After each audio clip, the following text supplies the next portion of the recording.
Buenos días, estimados profesores, compañeros. Vamos a dar inicio a la sesión académica del día de hoy. Mi nombre es Raquel Abigail López Enrique, soy residente de segundo año de Alergia y Inmunología Clínica y agradezco la asesoría de mi profesor asesor, el doctor Carlos Macuset Sánchez, para la elaboración de esta presentación. No sin robarles mucho tiempo, quiero iniciar con una breve introducción de ese importante tema que pues a diario aplicamos pues ciertos tratamientos a nuestros pacientes y lo vemos diariamente pues en la consulta.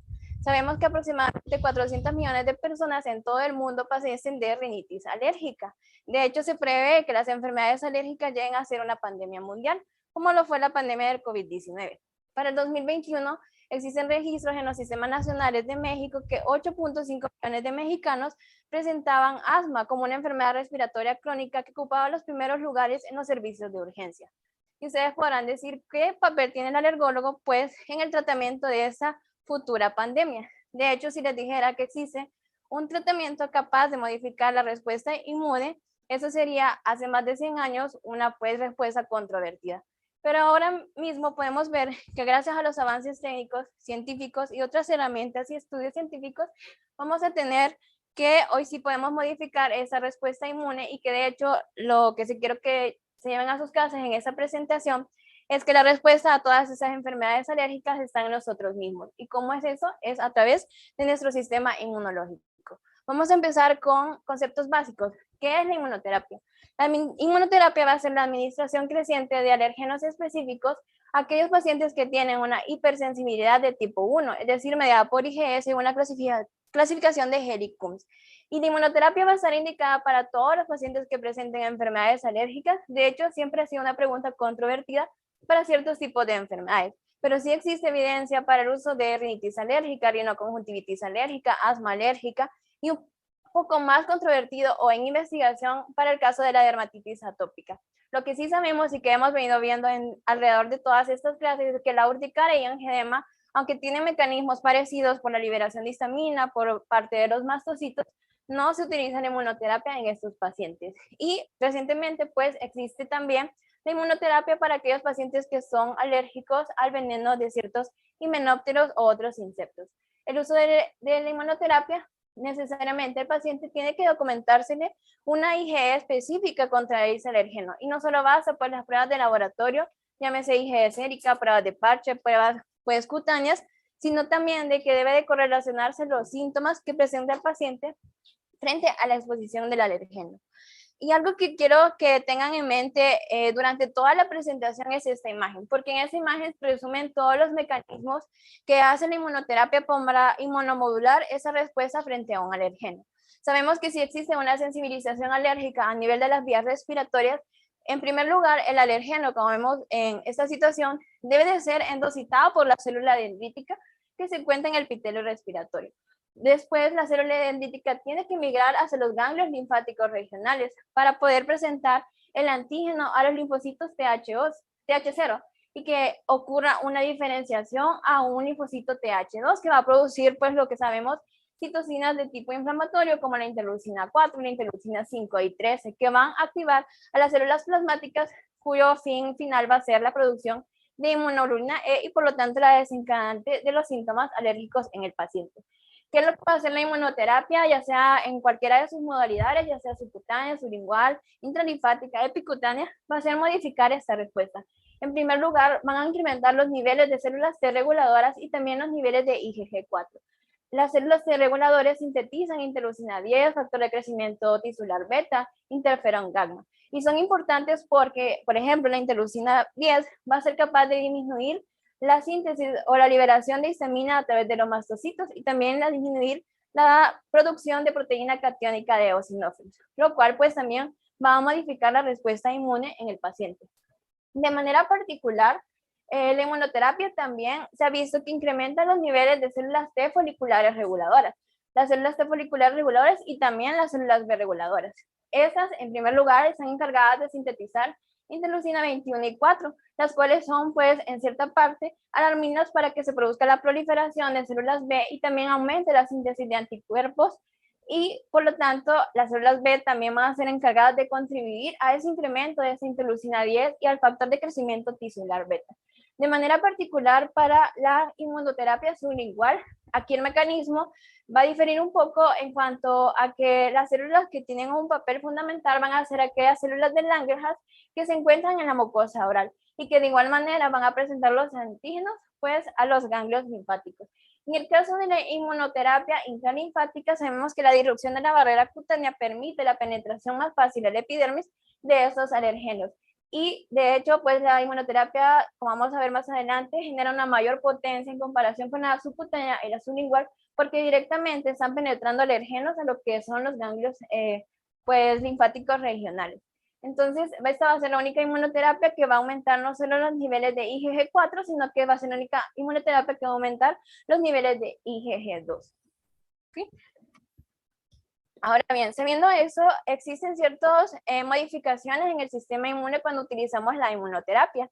Existen 3 fases durante el tratamiento. Una fase de desensibilización, que prácticamente hay una menor respuesta a los alérgenos por parte del paciente que esté tomando ese tipo de tratamientos. Hay una fase de remisión, en donde si bien existen efectos inflamatorios menores, el paciente no va a ser capaz de montar una respuesta inmunológica frente a un alergeno, a pesar de que tenga un tratamiento durante un corto periodo. Sin embargo, esta fase de remisión no va a ser permanente, sino únicamente temporal, es decir, mientras tenga el tratamiento. Y finalmente una fase de tolerancia, que es el objetivo de la inmunoterapia, es decir, que a pesar de que el paciente no tenga su inmunoterapia, este va a ser capaz de estar, por decirlo así, protegido frente a la exposición del alergeno. Y vamos a tener que la fase de sensibilización, en cuanto a las células cebadas y los basófilos, van a disminuir rápidamente desde la primera dosis. Sin embargo, posteriormente, esa disminución se va a deber a que hay un aumento de los receptores de tipo 2 inhibitorios de la histamina. En cuanto a las inmunoglobulinas, en un primer momento, como estamos exponiendo pues al sistema inmune a estos alérgenos extraños al cuerpo, va a haber un incremento inicial, pero posteriormente va a haber un descenso de la inmunoglobulina E y un incremento paulatino, como lo veíamos en la imagen previa, sobre ciertos isotipos de inmunoglobulina, sea el isotipo IgG1, IgG4 e incluso la IgGA, los cuales pues van a ser bloqueadores de la respuesta del alergeno, o sea, de la inmunoglobulina E. Y las células linfoides innatas de tipo 2 prácticamente van a estar pues disminuidas. En cuanto a la fase de remisión, si hablamos de la producción de mediadores, vamos a tener que existe una inducción del factor de transcripción FOSP3 en los linfocitos, que nos va a ayudar a aumentar esas citocinas que vemos que son inmunomoduladores, como la interleucina 10, el factor de crecimiento beta, y también pues otros tipos de interleucinas como la 27 y 35, que prácticamente atenúan esa inflamación alérgica local. En cuanto a las células presentadoras de antígenos, ya vimos que las células dendríticas son las encargadas de presentar los antígenos a los linfocitos T. Prácticamente lo que se hace con la inmunoterapia es que estas células dendríticas se vuelvan un poco más tolerogénicas, es decir, mucho más reguladoras. Y en cuanto a la interleucina 10 y el factor de crecimiento tisular beta, pues prácticamente van a reforzar la producción de anticuerpos bloqueadores de IgG e IgA. Finalmente, la fase de tolerancia, que es el objetivo final de la inmunoterapia específica con alérgenos, va a hacer que las células T reguladoras pues mantengan un ambiente de tolerancia hasta estos alérgenos a través pues, del incremento de las citocinas que venimos hablando, y los linfocitos B reguladores específicos van a aumentar y contribuir a la producción aún más, también disminuyendo así la síntesis de IgE. Ahora bien, hay cierta controversia entre cuándo iniciar la inmunoterapia. Si ustedes ven las guías europeas o americanas, hay algunos que dicen que pues desde temprana edad, desde los 2 años se puede iniciar, otros desde los 5 años. La principal diferencia de opiniones acerca de este tema viene más que todo en cuanto a la seguridad de este grupo. ¿Qué tan seguro puede ser para un niño pequeño recibir inmunoterapia, o si implica un mayor riesgo de reacciones adversas, incluidas la anafilaxia? Al menos por consenso de expertos mexicanos, se decidió sugerir la inmunoterapia con alergenos en niños de 2 a 5 años. En cuanto a los pacientes mayores, también ocurre ciertas discrepancias en si se debe de iniciar en pacientes adultos mayores la inmunoterapia. No solo por el hecho de que muchas enfermedades en el adulto mayor pueden simular las alergias, sino que recordemos que, y lo vemos en la consulta, que existen muchos adultos mayores que es muy difícil que se logren apegar, por ejemplo, a inmunoterapia subcutánea. Digamos, tenemos un paciente hipertenso, diabético que se aplica también la insulina, o no tiene el apoyo familiar para estarse colocando las inyecciones, pues va a ser mucho más difícil pues apegarse a ese tipo pues de tratamiento con inmunoterapia. Por lo tanto, aquí en los adultos mayores no existe pues un límite de edad para hacer la inmunoterapia. Eso sí, tenemos que tener en cuenta los riesgos y los beneficios, y sobre todo debe de ser en realidad una valoración multidisciplinaria para pues iniciar este tipo de tratamientos. Y hablando un poco acerca de las directrices básicas para considerar el uso ya sea de inmunoterapia subcutánea o la inmunoterapia sublingual en pacientes arriba de los 5 años y adultos, existen tres conceptos básicos. Primero, que exista una sensibilización a alérgenos, es decir, que tengamos confirmado por el paciente de que existe una sensibilización verificada y que se correlacione a su vez esto con los síntomas, que no tenga posibilidad de evitar ese alergeno, y en tercer lugar, que se tengan extractos alergénicos de alta calidad. Vamos a ver que eso es un factor importante para ciertos tipos de inmunoterapia, particularmente cuando estemos hablando de los hongos.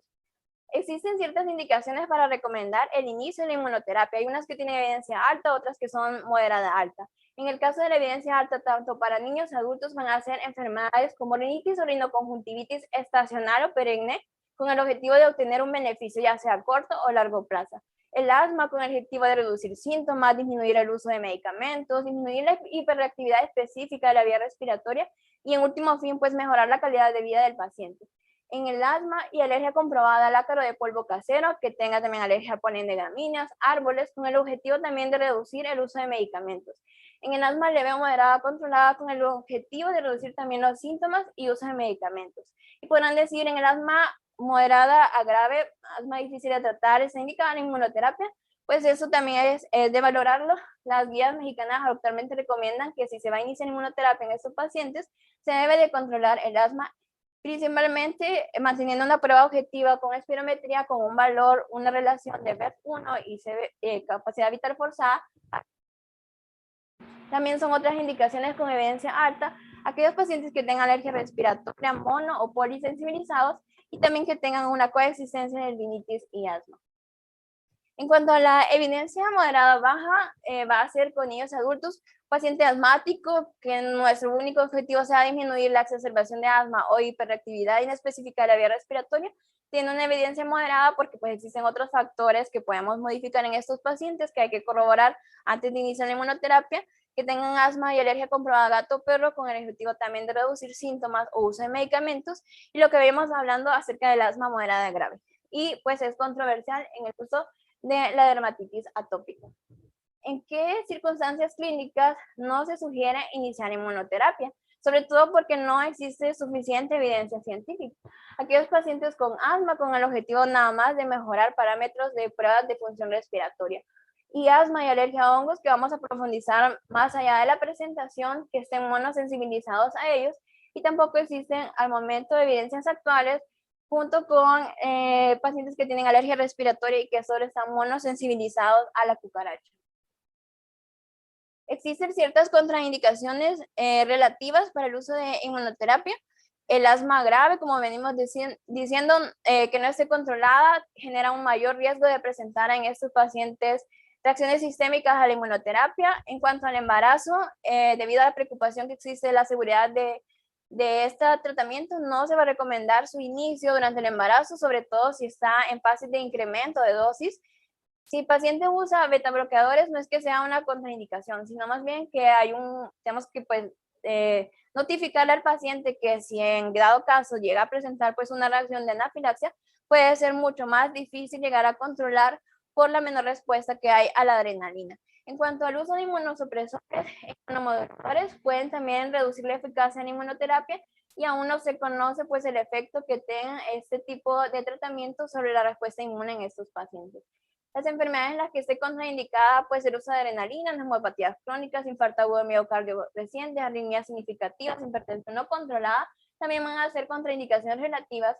Y en cuanto a la infección por virus de inmunodeficiencia humana, va a estar contraindicado en aquellos pacientes que tengan estadio C según la clasificación de la CDC de 1993. A propósito de los pacientes que tienen ese tipo de infecciones y la inmunoterapia, en el pasado se consideraba que la inmunoterapia no se podía utilizar en estos pacientes porque había un riesgo, el cual era un riesgo teórico, de que los efectos de activación sobre las células CD4 podían incrementar la proliferación del virus y por lo tanto progresar la enfermedad. Sin embargo, esto ha quedado puramente en teoría, no se ha comprobado, y la inmunoterapia, nada más existe evidencia que no se debe utilizar en pacientes con estadios del síndrome de inmunodeficiencia adquirida de la infección. Estamos hablando de un estadio C, que prácticamente, si vemos la clasificación de la CDC, son enfermedades sistémicas, candidiasis oral, cáncer cervicuterino, esofagitis por hongos. Entonces, son consideraciones que tenemos que tener en cuenta si vamos a estar frente a un paciente como tal. En cuanto a las directrices actuales, establecen que la inmunoterapia sí se puede realizar de forma individual en pacientes con VIH positivos bajo tratamiento antirretroviral, siempre y cuando no tengan síntomas graves, es decir, categorías A y B de la clasificación del virus de la inmunodeficiencia humana, de la infección, y con CD4 actual arriba de 200. Si iniciamos la inmunoterapia en estos pacientes, sí tenemos que tener en cuenta que la carga viral y los CD4 debemos de estarlos monitorizando, sobre todo al inicio de la inmunoterapia y también al mes, durante los primeros 3 meses, y ya si la carga viral pues se mantiene suprimida durante alrededor de 3 meses posterior al inicio, pues ya se puede monitorizar si queremos cada 3 meses. Existen también contraindicaciones primarias o secundarias, sobre todo si tienen inmunodeficiencias graves, pues obviamente va a estar identificados, pero si tiene una inmunodeficiencia leve, está controlado, entonces él se puede beneficiar con inmunoterapia, sobre todo si tiene sintomatología clínicamente. Las enfermedades autoinmunes se pueden iniciar siempre y cuando el paciente tenga su enfermedad local y controlada, y aquellos que tengan periodos de actividad, pues obviamente va a estar contraindicada. El cáncer en sí no hay pues contraindicación respecto a un paciente que tenga cáncer, a no ser que ese paciente tenga un periodo activo o esté con fármacos inmunosupresores, es decir, en una terapia de remisión. Ahí pues sí va a ser contraindicada este tipo de inmunoterapia. Los desórdenes psiquiátricos, en sí el desorden psiquiátrico no es una contraindicación para la inmunoterapia, pero sí se tiene que ver el apego que va a tener el paciente, más que todo el familiar del paciente, sobre todo porque va a ser más difícil identificar si tiene síntomas o signos adversos en relación a la inmunoterapia. Reacciones sistémicas graves a inmunoterapia también es una contraindicación relativa. Falta de apego al tratamiento, sobre todo por la eficacia y la seguridad que pueda tener a largo plazo la inmunoterapia. Y si el paciente tiene lesiones orales activas, esto en particular para la inmunoterapia sublingual, sí va a ser una contraindicación relativa, porque recordemos que necesitamos que exista el alérgeno un periodo de tiempo en la mucosa oral. No van a ser contraindicaciones en la continuación del tratamiento instituido antes de iniciar el embarazo. Es decir, una paciente que ya había iniciado su inmunoterapia antes de ser embarazada, sí podemos continuar la inmunoterapia, pero nunca vamos a incrementar la dosis durante la gestación.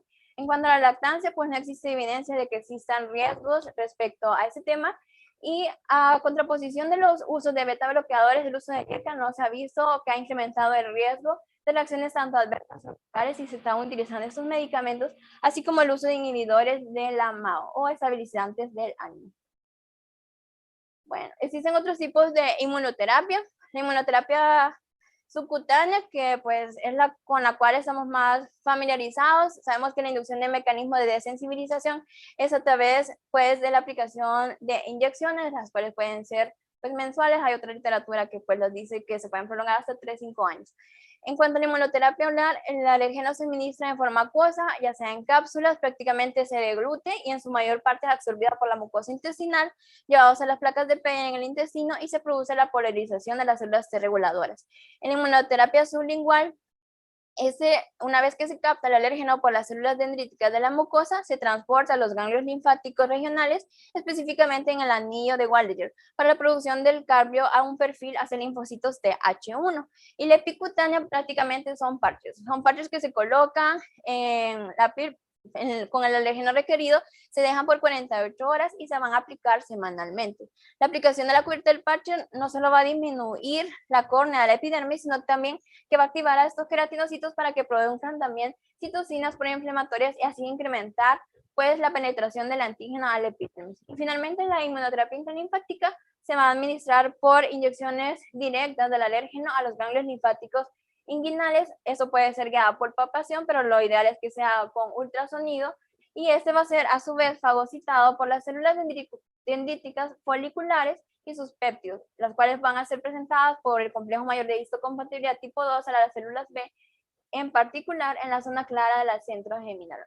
A continuación, bueno, nos puede surgir la pregunta, ¿cuál tipo de inmunoterapia elegir? La verdad es que podemos utilizar la que nosotros queramos, siempre y cuando tengamos en cuenta primero la preferencia del paciente. Estamos ante un niño, estamos ante un adulto mayor. El poder adquisitivo que tenga ese paciente en cuanto a la inmunoterapia, no es lo mismo, pues, lo que puede llegar a costar una terapia intralinfática que una inmunoterapia subcutánea, sublingual, entre otras. Entonces, lo que sí nos conviene o nos interesa saber cuáles van a ser los pros y los contras de la inmunoterapia. Vamos a ver que la inmunoterapia subcutánea va a tener ciertos beneficios si se utiliza para el tratamiento pre o coestacional y continuo. Va a ser efectivo tanto a corto como a largo plazo para la rinitis alérgica estacional y perenne. Sin embargo, hay unas contras como la necesidad de inyecciones, generalmente mensuales en la fase de mantenimiento, y aún más inyecciones en la fase de inducción, que quizás para los padres pues puede ser un poco pues doloroso aplicárselo a los niños. La terapia inmunosubcutánea pre y coestacional es más corta, pero la inmunoterapia subcutánea continua puede tener mucha más eficacia. Otro contra puede ser que se debe de observar al menos 30 minutos en la clínica después de cada inyección.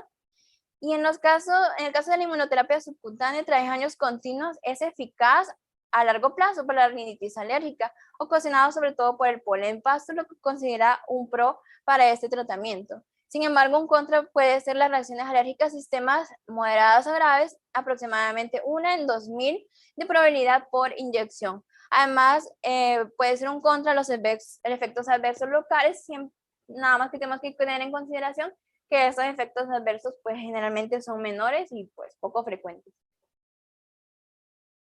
En cuanto a la inmunoterapia sublingual, existen pros como que se pueden utilizar tabletas o gotas, tanto pre o coestacional y continua, que son efectivas para la rinitis alérgica estacional. La tableta continua es efectiva a corto plazo para la rinitis alérgica, y 3 años continuos de inmunoterapia sublingual va a ser efectivo tanto a largo plazo para el polen de gramíneas, así como el ácaro de polvo, nada más que son en tabletas. Existen ciertos contras como la necesidad de observación en la clínica después de la primera dosis, otros que hay raras reacciones sistémicas, pero sí pueden ocurrir, generalmente menos de 1 en 500 de probabilidad en 3 años, y la mayoría va a experimentar efectos adversos locales menores, generalmente pues autoinmunes. En cuanto a lo sublingual, pues un pro es que no se utilizan inyecciones que se pueden tomar en la casa después de la primera dosis. Sin embargo, muchas veces tienen que pues estar los padres muy pendientes de recordar tomar la dosis, entonces pues puede haber cierto menor apego a ese tipo de terapia.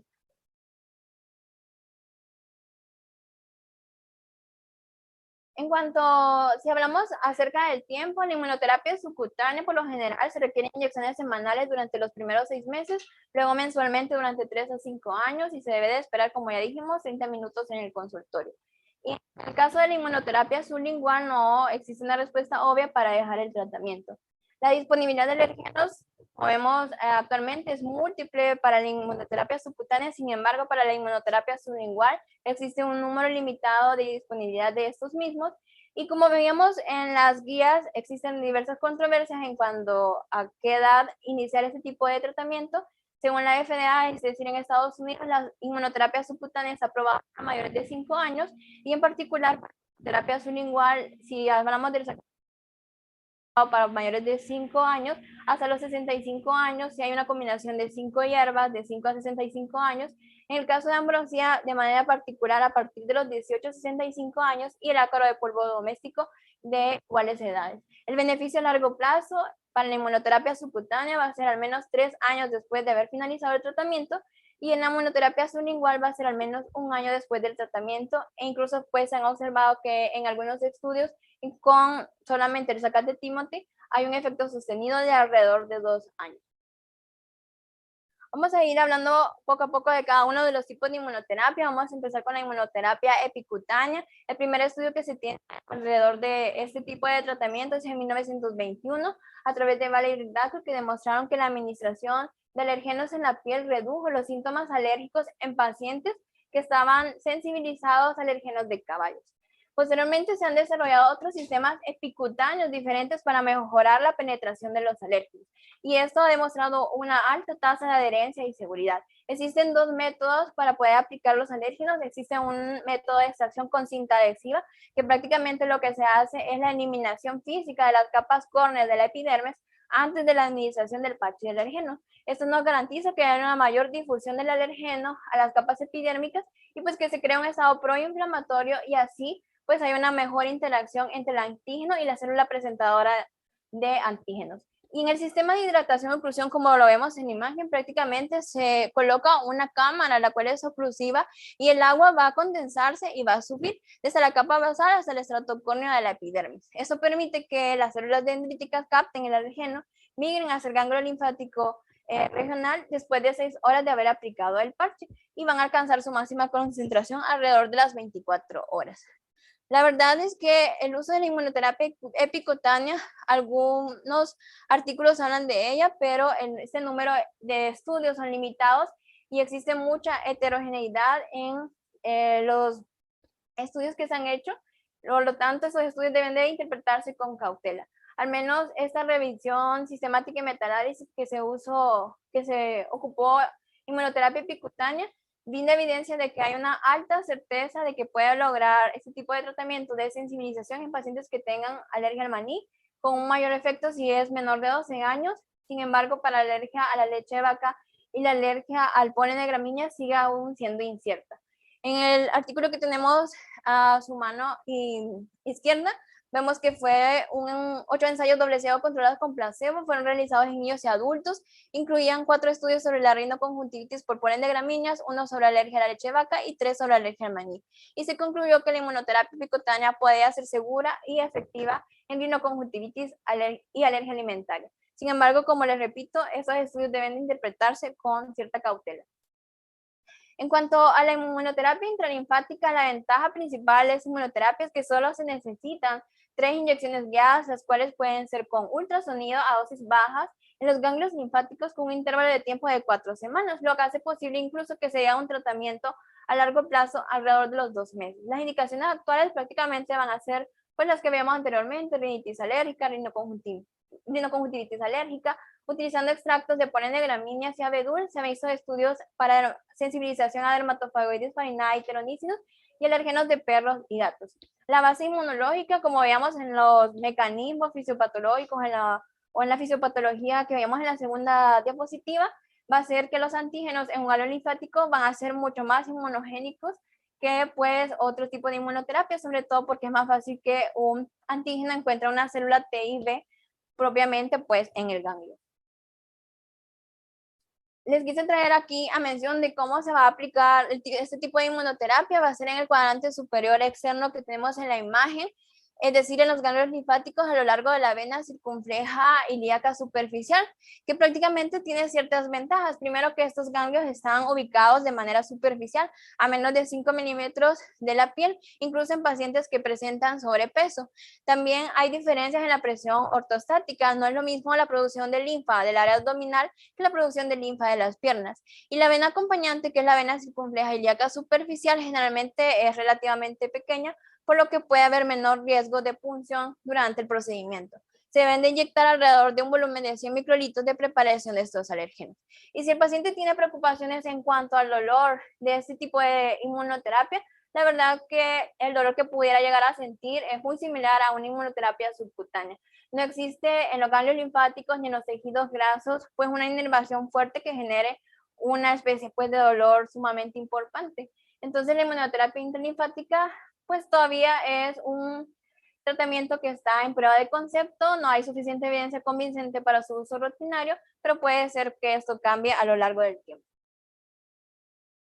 En cuanto a la inmunoterapia oral, existen varios estudios que apoyan este tipo de inmunoterapia, sobre todo para la alergia a la leche, al huevo y al maní. Y se han demostrado pues que la exposición regular al alérgeno, en este caso pues el alérgeno va a ser el alimento, se puede obtener a través de una fase de acumulación seguida de una fase de mantenimiento extendida. Entonces el protocolo básicamente a grandes rasgos se compone de una escalada inicial de la dosis en donde sometemos al paciente a múltiples dosis crecientes del alérgeno alimentario durante un periodo de varias horas, eso siempre durante la clínica. Y la dosis más alta tolerada va a ser la fase de escalada de la dosis, la cual siempre bajo observación en la clínica se repite diariamente en casa durante 1 a 2 semanas, hasta que llegamos a la fase de mantenimiento, en donde la dosificación de la inmunoterapia oral se puede dar durante la casa y también tener visitas pues periódicas a la clínica por intervalos de o por razones de seguridad. Pueden ser las ventajas, pues se incrementa la cantidad de alimento que es tolerado por el paciente, se va a reducir los síntomas frente a una exposición natural, se va a reducir el riesgo de anafilaxia potencialmente grave con riesgo vital, sobre todo los niños pequeños que pues prácticamente comparten las comidas entre los niños, que es pues mucho más difícil que no podamos prever un tipo de reacción grave. Sin embargo, sí tenemos que tener en consideración que al utilizar la inmunoterapia oral, hasta un 15 o un 20% de los pacientes pueden continuar siendo alérgicos. ¿Y en qué pacientes puede considerarse actualmente candidatos para la inmunoterapia oral de leche y huevo? Primero, que sea un paciente con una alergia mediada por IgE a leche de vaca y huevo. En cuanto a la edad, si es un paciente que mantiene una reactividad clínica a la leche de vaca a los 2 años, pues puede ser útil este tipo de inmunoterapia según lo confirmado ya sea por un desafío alimentario oral. Y si el paciente también mantiene reactividad clínica al huevo a los 5 años, también confirmado por un desafío alimentario oral. ¿Y qué pasa con aquellos pacientes que todavía pues tienen reacciones alérgicas con el huevo poco cocido o crudo? En ellos opcionalmente sí se puede utilizar la inmunoterapia oral si lo que queremos es que no desarrollen síntomas con este pues, tipo de alimentos.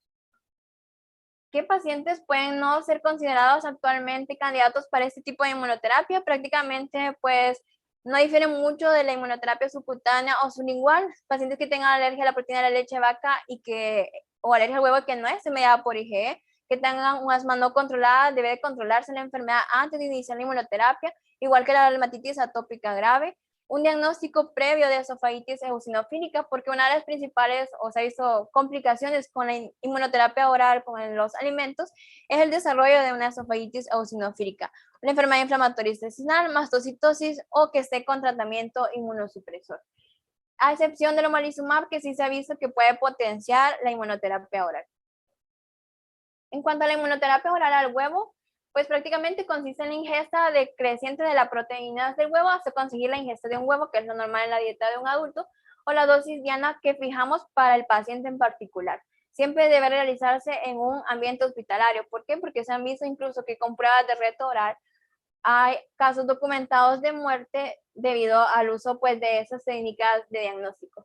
Si el paciente tiene un asma, tiene que estar perfectamente controlado.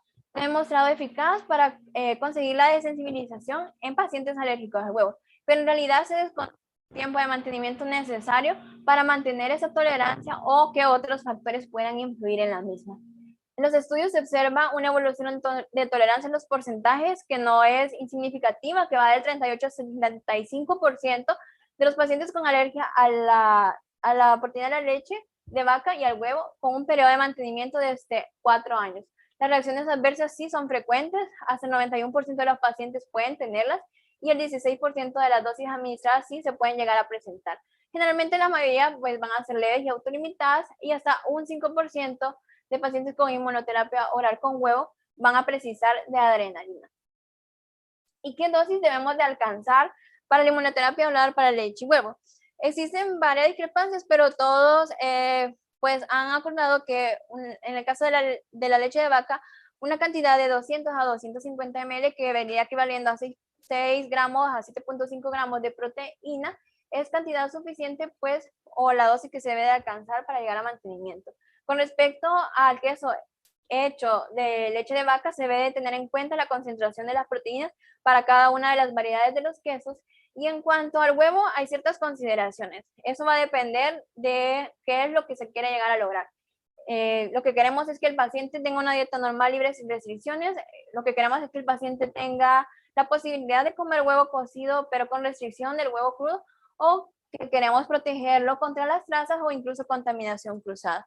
Por lo tanto, hay ciertos objetivos de la inmunoterapia al huevo. Por ejemplo, si nuestro objetivo es la protección contra trazas o contaminación cruzada, se considera que debe de obtenerse como objetivo de inmunoterapia 3.000 miligramos de clara de huevo en polvo.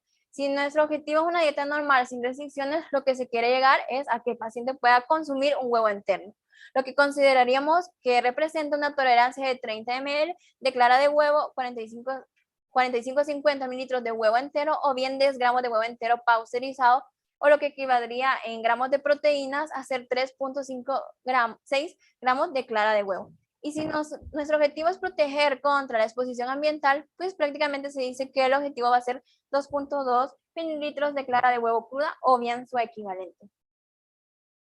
Existen múltiples estudios acerca de la inmunoterapia oral en niños, en adolescentes, pero ¿qué pasa con los adultos?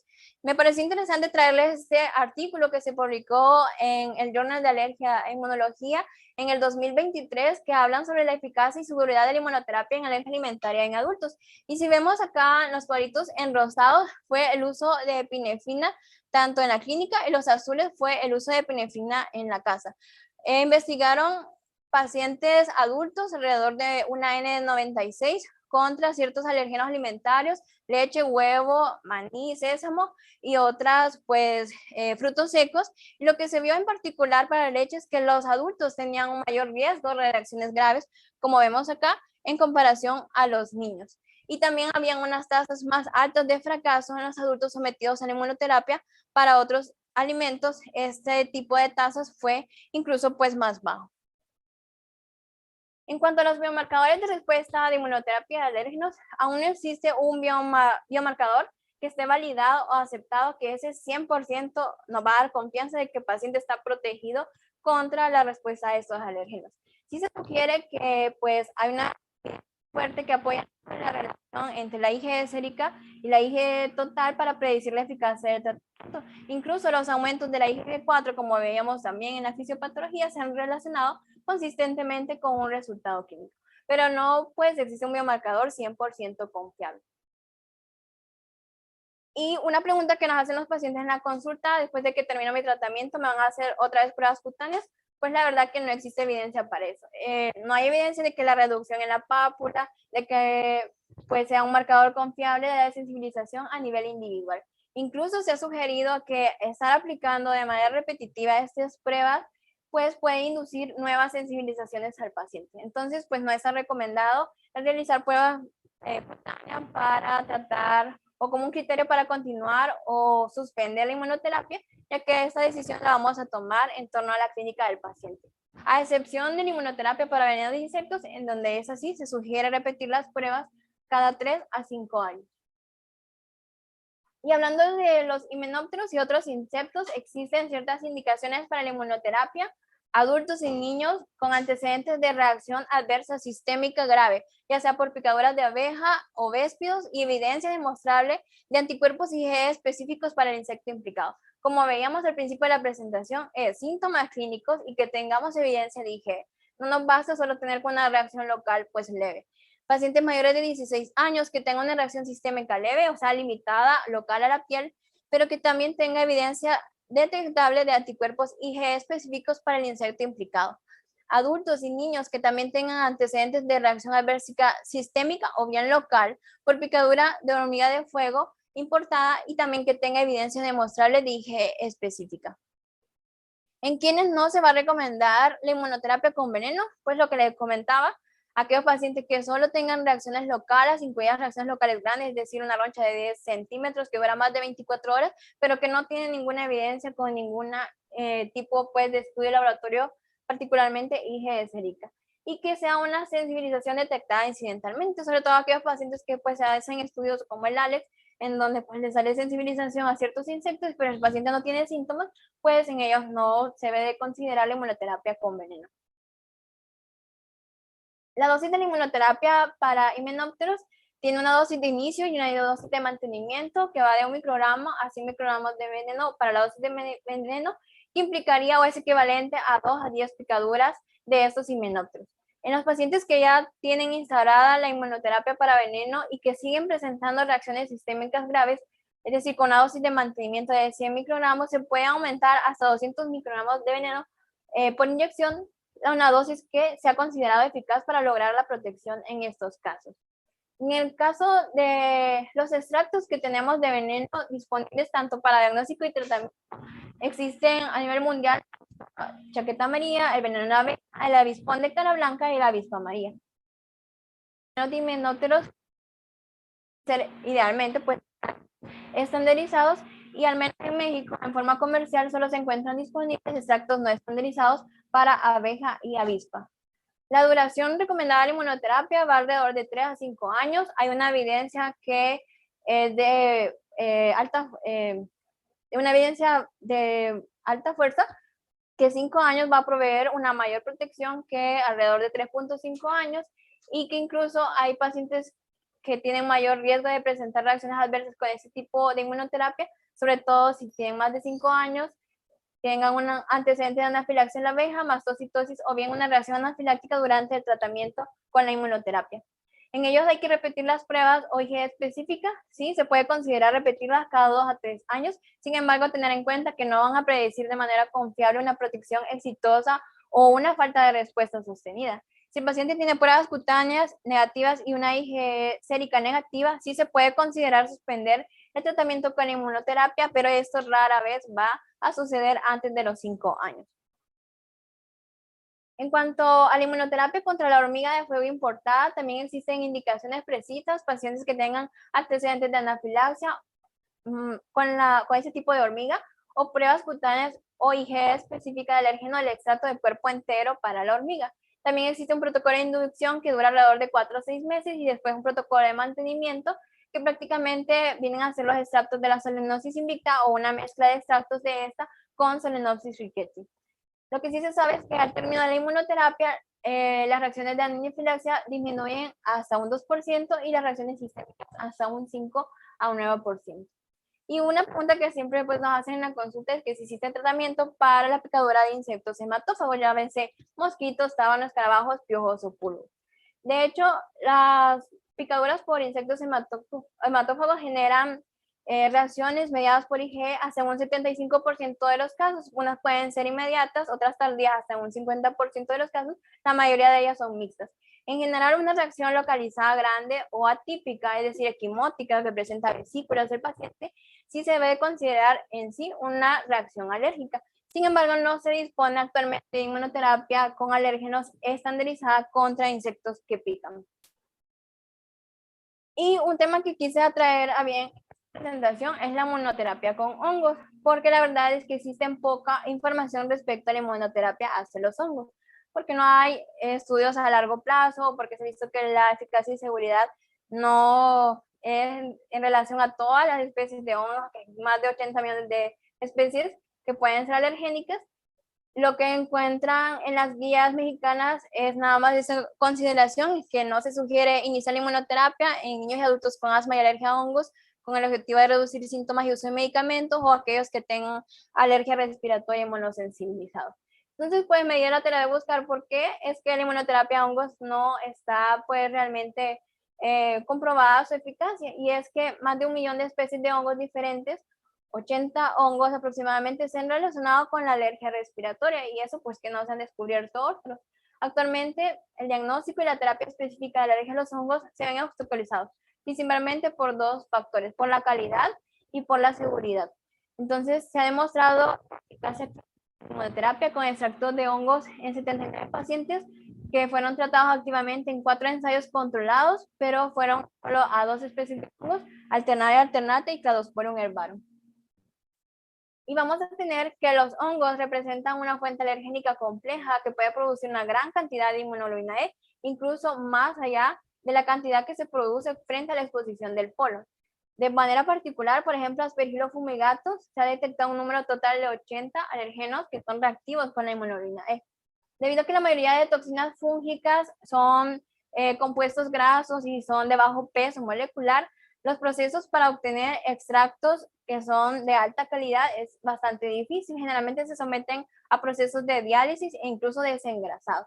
Incluso eso ha generado pues la mayor dificultad de aplicar la inmunoterapia porque existen diferencias no solo entre especies, sino también entre lotes de hongos y también entre la potencia alergénica que pueden contener cada uno de esos extractos.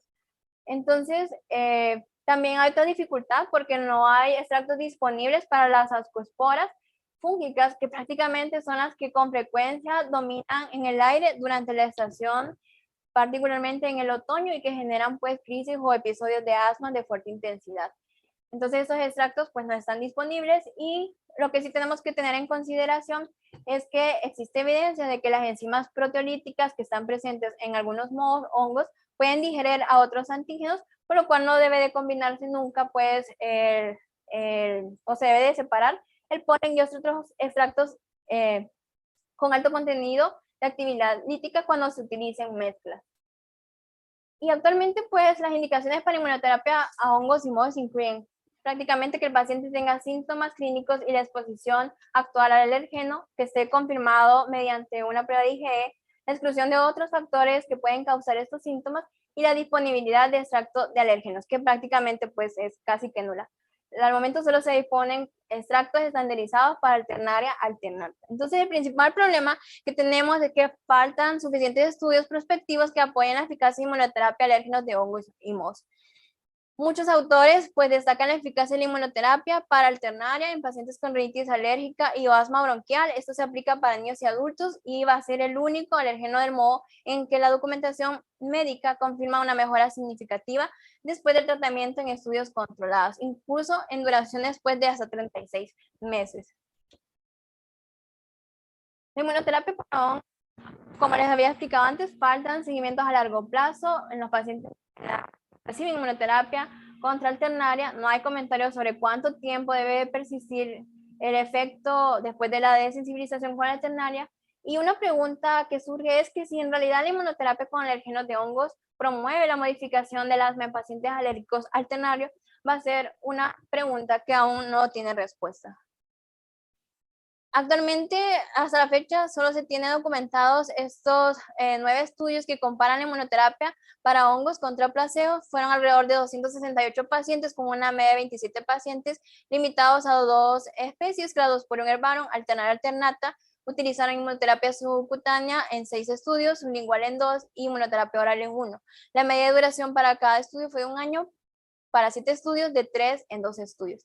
Las mediciones fueron variables. Y la conclusión principal es que la evidencia apoya la administración de inmunoterapia para alternar el Cladosporium, pero es de poca fuerza. Y la Academia de Alergia, Asma e Inmunología de Estados Unidos, así como la Academia Europea de Alergia, Asma e Inmunología, reconocen que la inmunoterapia con extractos estandarizados de alternaria puede ser efectiva y segura, pero siempre se debe ponderar el riesgo contra el beneficio. Y otro papel fundamental de la inmunoterapia es respecto a la aspergilosis broncopulmonar alérgica. De hecho, siempre ha habido como una advertencia teórica respecto al inicio de la inmunoterapia en pacientes que tengan esta enfermedad, porque se ha postulado que las precipitinas, sobre todo la IgG, pueden desempeñar un papel en la patogénesis de la infección. Y hay una teoría de que la inmunoterapia puede mejorar la producción de esas precipitinas. Sin embargo, así como la teoría que existen con la inmunoterapia por VIH, eso no ha sido de manera concluyente. Al menos la Academia Americana de Alergia, Inmunología, Asma y Inmunología, no hay datos pues que respalden el beneficio terapéutico de administrar inmunoterapia con alérgenos que contienen aspergillus en un paciente que tenga esta enfermedad, y existe un argumento teórico que pues puede agravar la infección. Por lo tanto, pues se debe considerar el riesgo-beneficio. Sin embargo, si ustedes buscan en cualquier guía de neumología, en ninguna pues dice alguna evidencia de que la inmunoterapia puede ser el tratamiento de base. Siempre va a ser pues, los corticosteroides, los antifúngicos.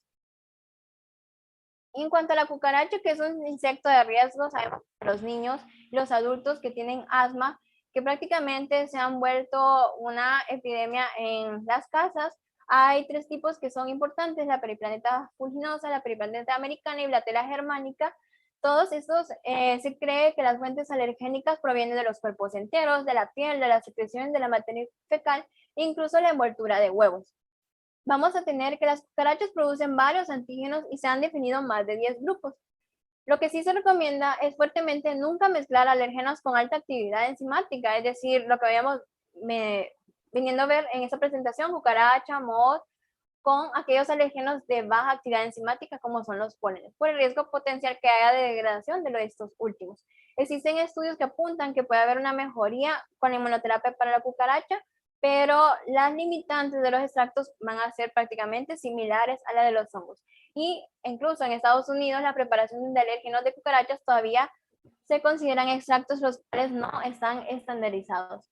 La inmunoterapia con las cucarachas de forma actual se realiza con extractos crudos y existen reportes que respaldan su efectividad. Sin embargo, todavía se están haciendo estudios respecto a este tipo de inmunoterapia con estos pues, insectos. Uno de estos es el ensayo de inmunoterapia subcutánea contra cucarachas llamado Critical, que está haciendo el University Asthma Consortium, que incluye análisis de los componentes de células T y alérgenos B que todavía pues se está desarrollando. Y ya para finalizar esta sesión, como conclusiones personales, el número de pacientes que, como les venía explicando, va en aumento en relación a las alergias en todo el mundo, no se logra controlar únicamente con la farmacoterapia, sino que es necesario pues tratamientos como la inmunoterapia. Un llamado a la acción para crear conciencia y mejorar el tratamiento de las enfermedades alérgicas es conocer acerca de la inmunoterapia y que esta posee la propiedad única de modificar el curso de la enfermedad. Más importante aún va a ser que la inmunoterapia con alérgenos tiene un efecto a largo plazo de la terminación del tratamiento. Y en un futuro puede ser que la inmunoterapia incluya vacunas hechas a la medida, es decir, que contengan alérgenos, variantes hipoalergénicas, basadas prácticamente en perfiles personalizados de sensibilidad a las diferentes inmunoglobulinas E.